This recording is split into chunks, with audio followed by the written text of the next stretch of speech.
Buenos días. Gracias a Dios por poder reunirnos una mañana más, compartir un tiempo de adoración, de canto, de reflexión en la Biblia, de estudio para nuestros hijos e hijas. Quiero invitarlos a abrir sus Biblias. Vamos a leer dos textos bíblicos. Primero vamos a leer Filipenses, capítulo 3, versículos 4 al 8. Filipenses 3, 4 al 8. Y después vamos a leer, no inmediatamente, pero más adelante, vamos a leer Hechos 9, del 1 al 6. Hechos capítulo 9, versículos 1 al 6. Primero entonces Filipenses capítulo 3, versículos 4 al 8. Mientras lo encuentran, damos la más cordial bienvenida a quienes se han ido incorporando a la reunión un poco más tarde. Bienvenidos, siéntanse como en casa, siempre lo decimos así. Y también bienvenidos a participar en el resto de las actividades de la iglesia. Estamos pausados en febrero, pero ya el segundo domingo de marzo, decía nuestro pastor Luis hace un rato, ya comienzan todas las actividades de la iglesia, los dos cultos en la mañana, a las 11 y a las 10 y 12 del mediodía. Así es que, pero estamos pausados en febrero, solo con una reunión a las 10 de la mañana. Así es que bienvenidos y ya nos vamos preparando para el pronto inicio de las actividades. Filipenses 3, del 4 al 8.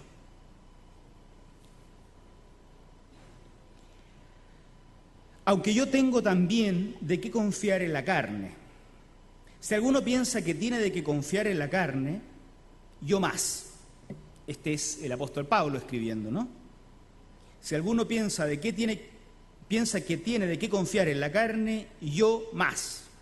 Circuncidado al 8º día, del linaje de Israel, de la tribu de Benjamín, hebreo de hebreos, en cuanto a la ley, fariseo, en cuanto a celo, perseguidor de la iglesia, en cuanto a la justicia que es en la ley, irreprensible.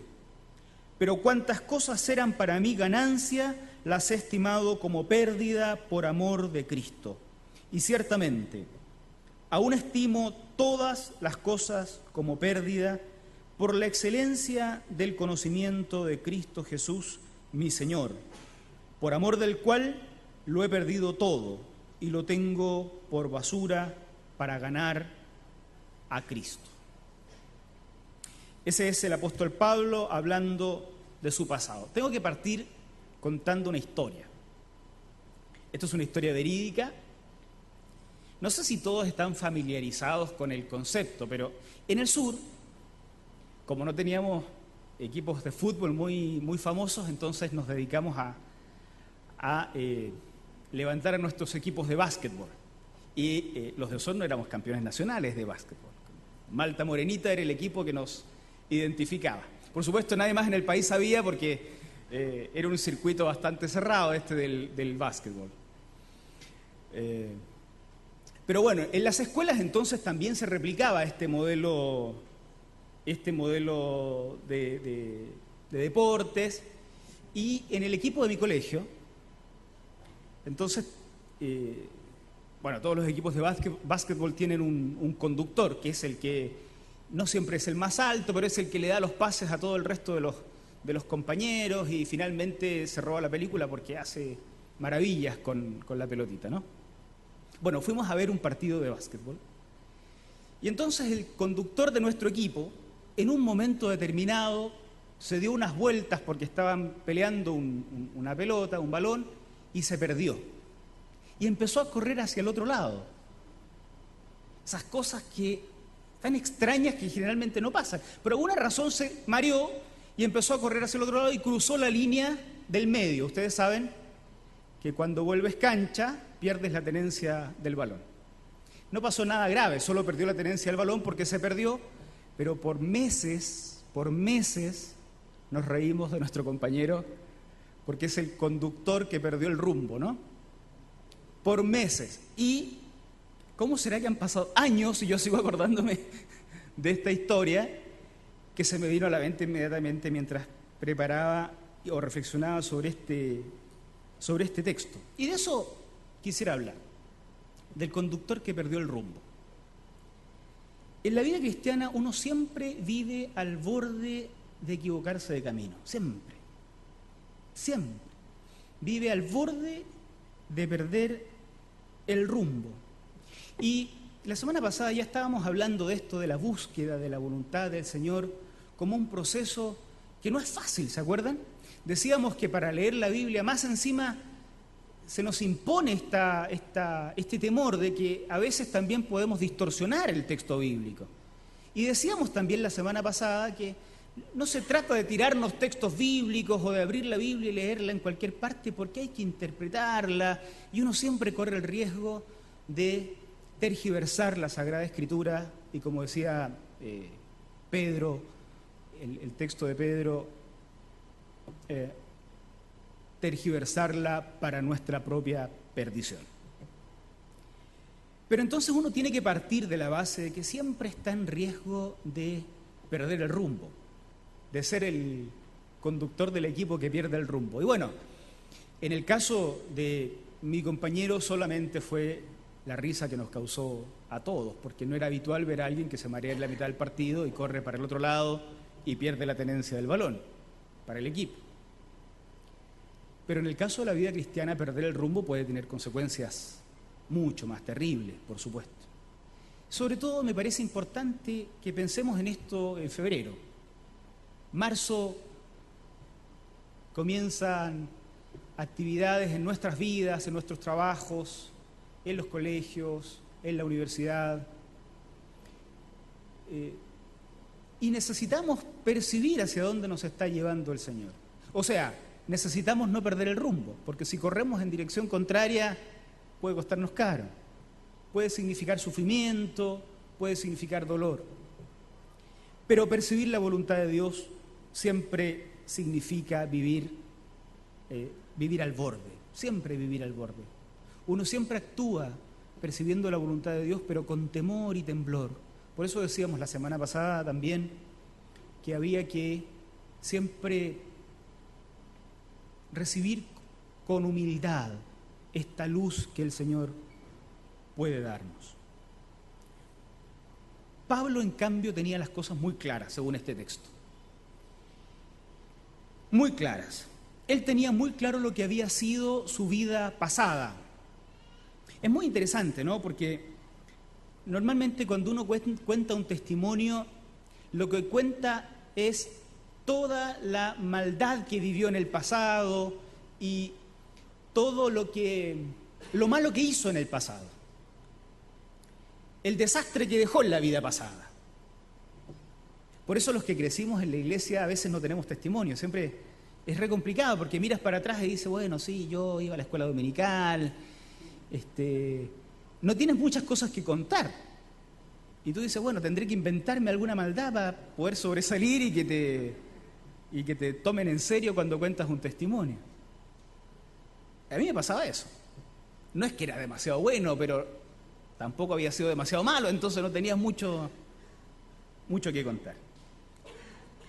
Cuando Pablo mira su vida pasada, es sorprendente que lo que cuenta de su vida es que tiene o que tuvo una moralidad intachable. Esto es sorprendente. Claro, él empieza a contar, en muchos sentidos no tenía nada que arrepentirse, digámoslo así. Moralmente, no tenía una historia truculenta para atrás. Al contrario, él dice, bueno, si vamos a hablar de las cosas de la carne, o sea, si vamos a hablar de las cosas que nos causan orgullo, yo tengo mucho más que cualquiera de qué gloriarme. Si se trata de cuestiones religiosas, yo soy el más ortodoxo de los religiosos. Circuncidado el 8º día, como tiene que ser, porque ese era el mandamiento. del linaje de Israel, o sea, a mí no me pueden achacar que soy un injerto dentro de esta tradición. Soy de la tribu de Benjamín, tengo linaje hebreo de hebreos, y en cuanto a la ley, digamos, en cuanto a la obediencia a los mandamientos que seguía la religión judía, él era de la secta de los fariseos. Hoy sabemos que había muchas sectas. Los fariseos, los saduceos eran los más conocidos. Por supuesto estaban también los qumranitas, los esenios y otras sectas que unas eran más piadosas, otras más liberales, como sucede también hoy en día con cualquier religión. Los fariseos eran los más certeros, a mi juicio, los más obedientes, los más celosos de guardar la letra de la ley entregada. Yo no sé a qué sería equivalente esto hoy día, ¿no? Pero lo que está diciendo Pablo es,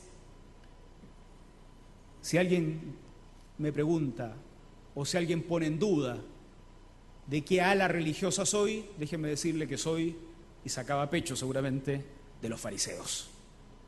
Así es que tenía mucho de qué gloriarse. En cuanto a celo, digamos, en cuanto a qué clase de fariseo soy, porque también había fariseos y fariseos, como también hoy día hay cristianos y cristianos, y cristianas y cristianas. En cuanto a celo, yo no solo era obediente a la ley, sino que además perseguía a estos otros, en este caso él lo dice así, perseguía a la iglesia, perseguía a estos otros que se habían apartado del verdadero camino. Digamos, no solamente me preocupaba de lo mío, sino que además perseguía a los que se apartaban del camino.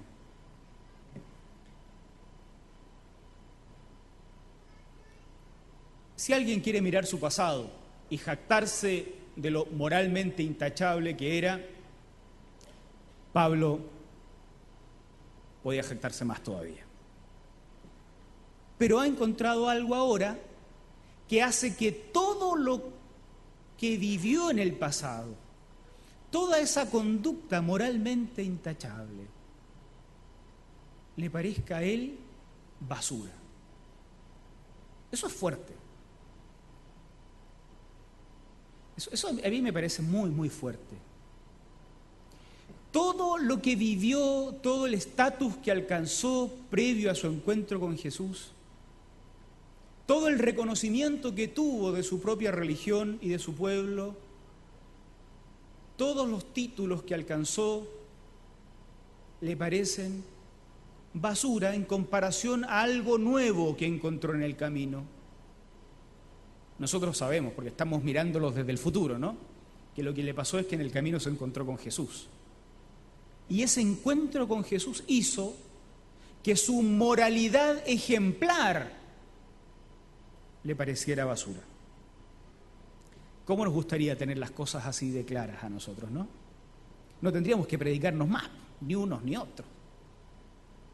No tendríamos para qué ni siquiera leer la Biblia, porque parece que el Espíritu nos habría ya revelado todo y tendríamos todo claro.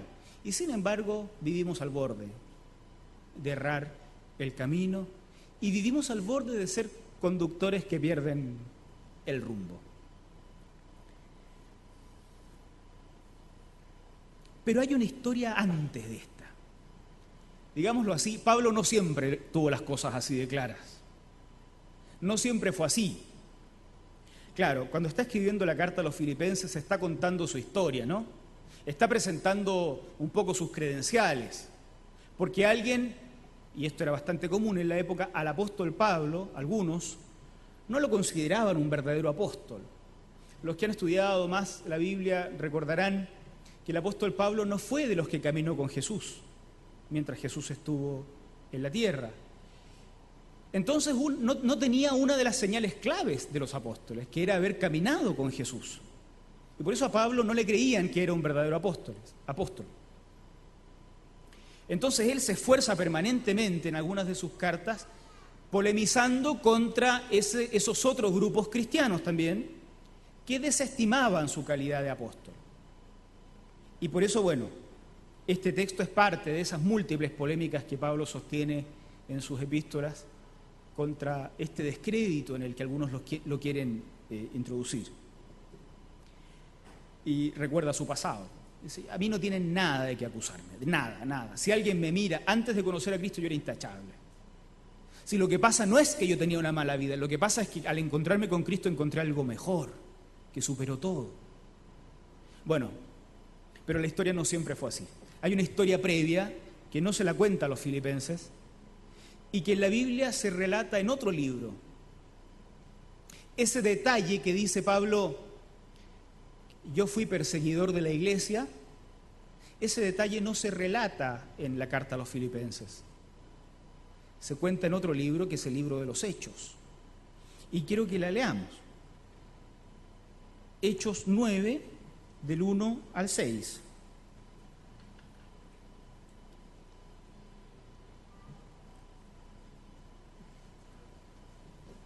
Hechos 9, capítulo 9, versículos 1 al 6. Ok, no vamos a tener apoyo de pantalla, así es que consiga una Biblia con su compañero de asiento.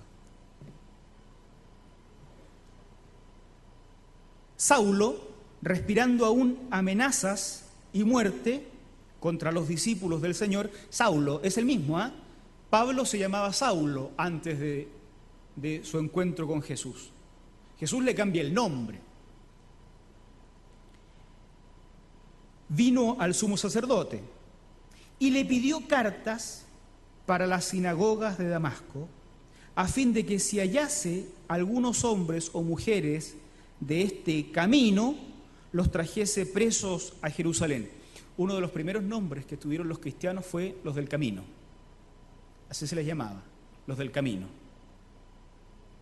Mas yendo Saulo por el camino, aconteció que al llegar cerca de Damasco, repentinamente le rodeó un resplandor de luz del cielo. Y cayendo en tierra, oyó una voz que le decía, Saulo, Saulo, ¿por qué me persigues? Él dijo, ¿quién eres, Señor? Le dijo, yo soy Jesús, a quien tú persigues. Dura cosa te es dar coces contra el aguijón, patadas contra el aguijón. Él, temblando y temeroso, dijo, Señor, ¿qué quieres que yo haga? Y el Señor le dijo, levántate y entra en la ciudad, y se te dirá lo que debes hacer. Es una historia interesante. Saulo, en su servicio a Dios, perseguía a los cristianos, seguro de que con esto estaba sirviendo al Señor. Era un fariseo. Uno a veces tiene la imagen de que los fariseos eran malos, siempre conspirando contra todo el mundo. No, eran hombres fundamentalmente realmente celosos de la ley del Señor. Un fariseo, no se podía esperar de un fariseo que no buscara servir al Señor. Así es que estamos hablando de Saulo como un hombre que realmente quería servir al Señor. Pero buscando servir al Señor, había encontrado que la mejor manera de servirlo era persiguiendo a este grupo, a los del camino, que originalmente era un grupo que estaba al interior del judaísmo. Al comienzo el cristianismo se movió bastante bien dentro del judaísmo. Por eso estaban en Damasco, que era un lugar donde había una sinagoga grande, mucha influencia judía, y los cristianos no tenían problema en estar ahí. Y Saulo viaja desde Jerusalén para ir a Damasco a apresar a estos cristianos, a los que se llamaban los del camino. En este servicio no era cualquier perseguidor de cristianos. Él lideraba la persecución. Va donde los principales sacerdotes y pide permiso para ir ilegalmente a apresar a los cristianos. Él era el encargado del servicio a Dios. que perseguía a los cristianos. Era el líder, el conductor del equipo.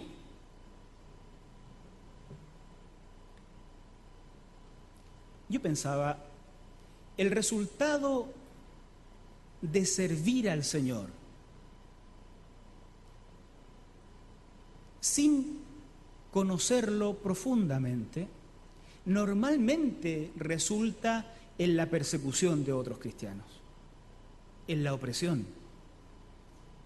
Siempre cuando uno quiere servir al Señor con buen corazón, pero sin estar conociendo a Dios profundamente, normalmente lo que nos pasa es que terminamos persiguiendo a otros seguidores de Jesucristo. Por cualquier motivo. Como decíamos la semana pasada también, el reino de Dios tiene una forma y un fondo, ¿se acuerdan?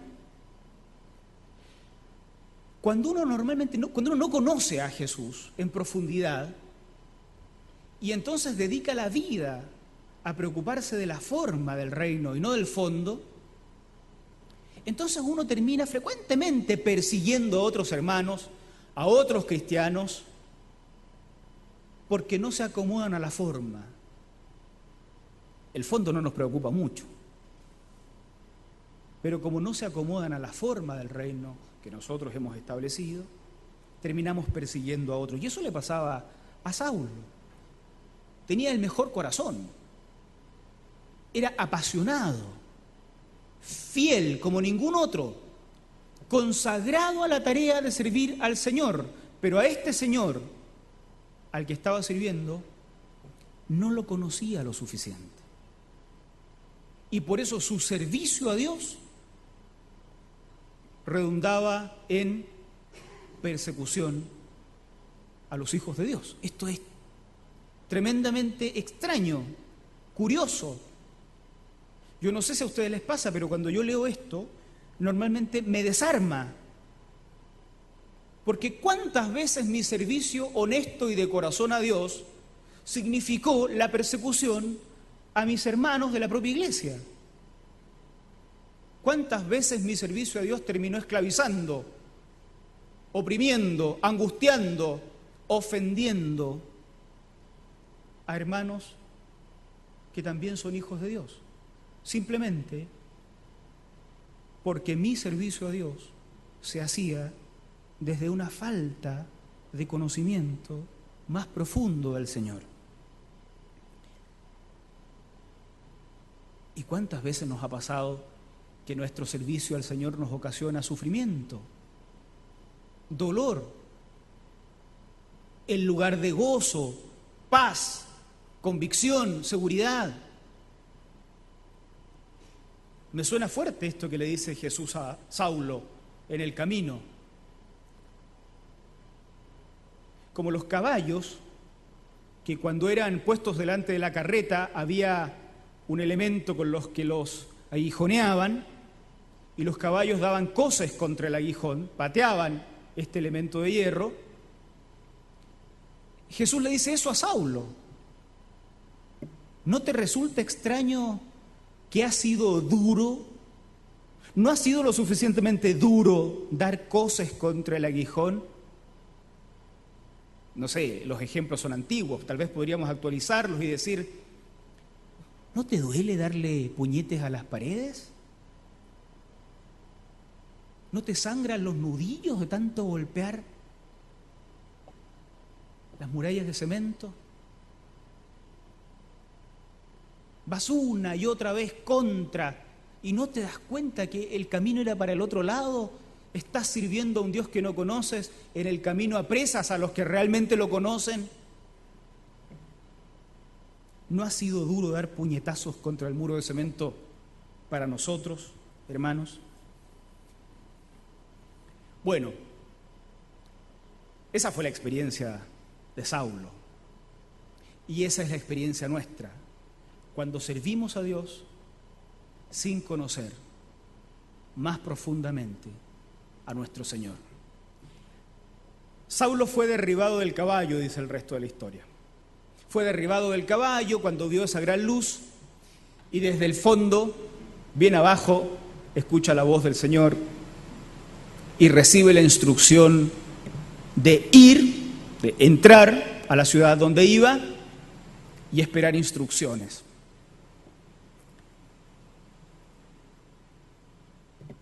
Yo soy un poco impaciente. Siempre que leo este texto tengo la impresión de que hubiera dicho, dime, ¿con quién debo hablar cuando llegue a Damasco? ¿Qué debo preguntar? ¿Qué va a pasar? Explícame claramente qué va a pasar cuando llegue. Pero a Saulo le dicen que entre en la ciudad y allá se te dirá lo que debes hacer. O sea, vas a seguir sirviendo, solo que ahora espera instrucciones.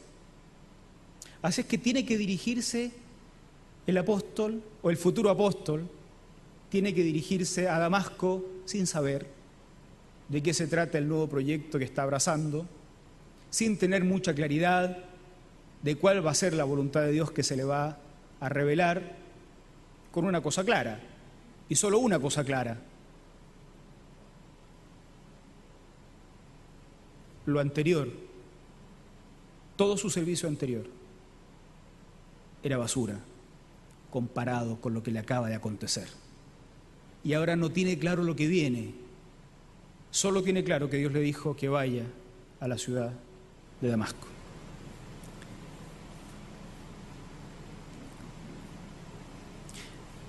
Nosotros tenemos que bajar de nuestro caballo también. A veces tenemos que ser derribados del mismo, porque nuestro caballo nos gusta. El caballo del materialismo, el caballo de la religiosidad,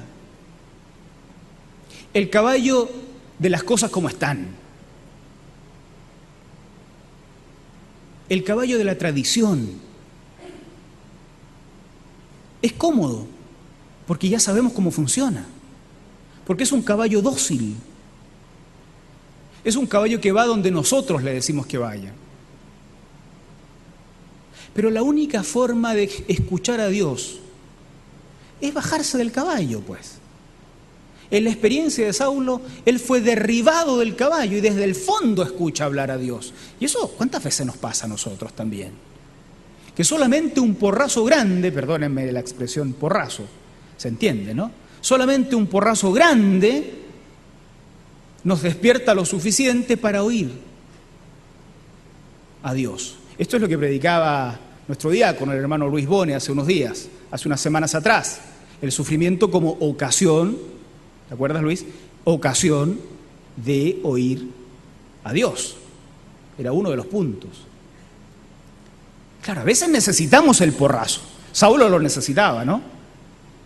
Pero hay que bajarse del caballo y entonces, al bajarnos del caballo, de la religión, del materialismo, del amor al dinero, del amor a la fama, del amor a la fortuna, del amor al placer sensual, bajarse del caballo en el cual nos hemos subido, para entonces empezar a conocer a Dios y ser reorientados en nuestro caminar. Nosotros a veces trabajamos la sintomatología del pecado. Corregimos lo externo de nuestras vidas. A ver si puedo ser crudo en esto. Y hay que hacerlo, yo creo.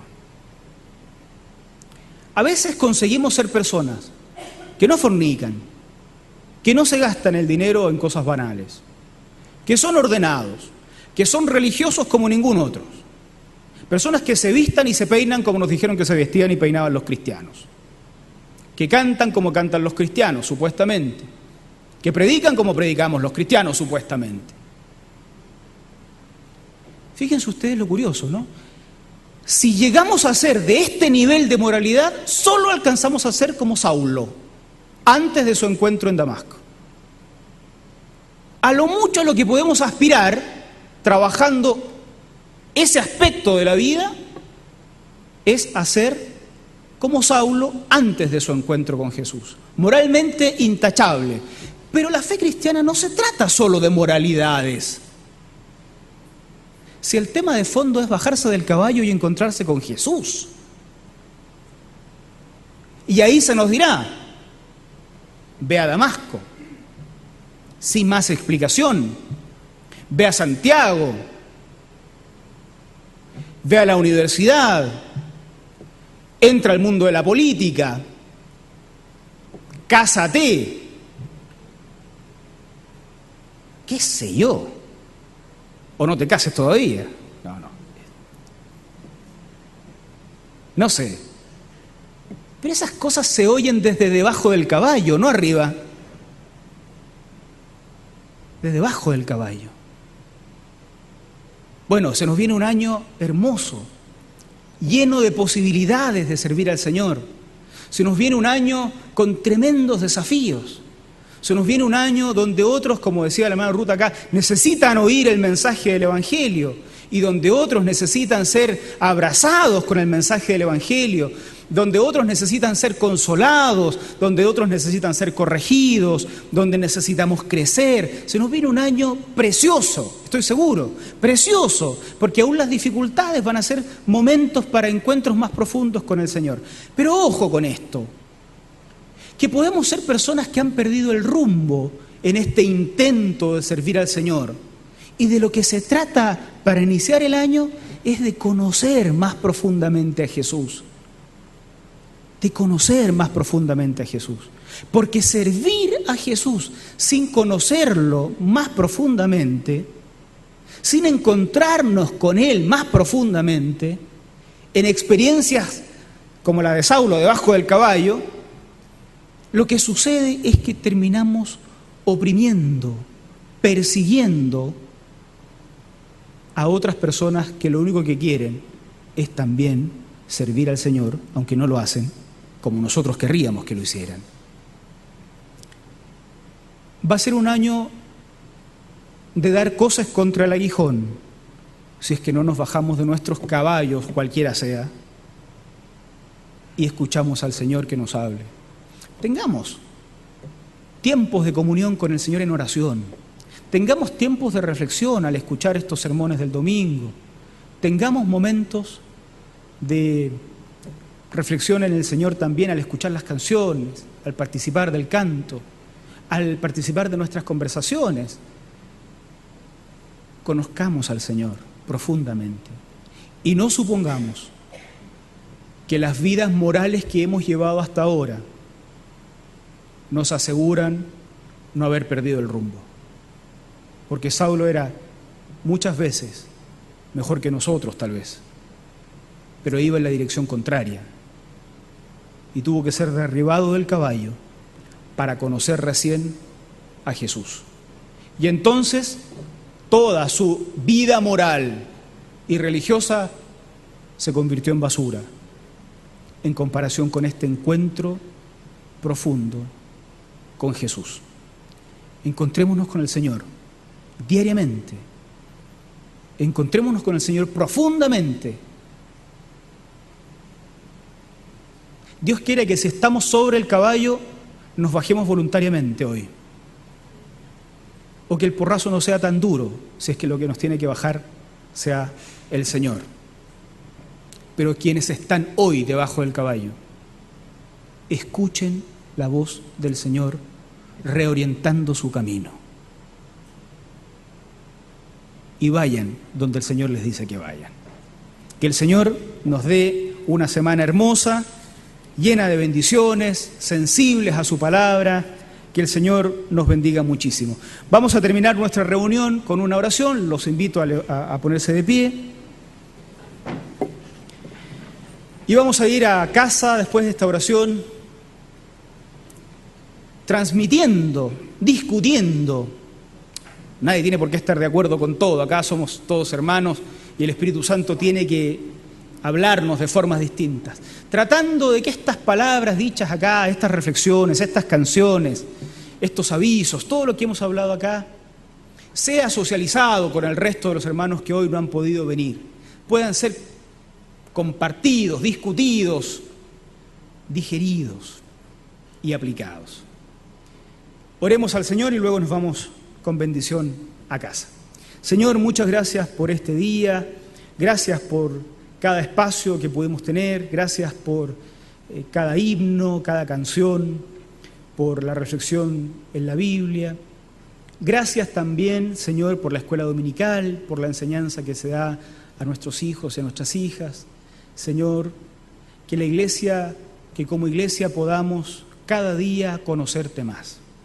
Que no solo individualmente, sino como iglesia, podamos bajarnos de nuestro caballo, si estamos en alguno, y desde el fondo oírte hablar, Señor, hacia dónde quieres que vayamos. Porque de verdad, lo que queremos, Señor, es escucharte hablar. Eso queremos. Gracias, Señor, por sostenernos hasta ahora, pero sigue sosteniéndonos y concédenos, Señor, oírte con mayor claridad cada día, para que no sea que nuestro servicio a ti sea una opresión a otros hermanos. Gracias por todo, en el nombre de Cristo Jesús. Amén. Amén. Que Dios nos bendiga, vamos en paz a casa y llevemos también bendiciones. Amén.